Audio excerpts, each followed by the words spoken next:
তরুণ প্রজন্মকে ধ্বংস করে দেয়াই শেখ হাসিনা সরকারের মূল লক্ষ্য ছিল বলে মন্তব্য করেছেন খালেদা জিয়ার উপদেষ্টা আবুল খায়ের ভূঁইয়া।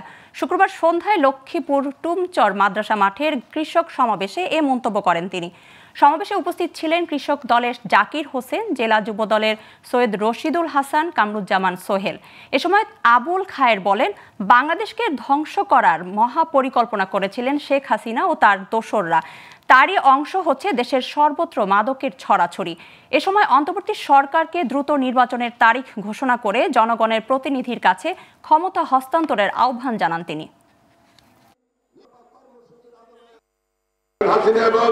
হাসিনার দোসররা বাংলাদেশকে নষ্ট করার একটা মহাপরিকল্পনা করেছে।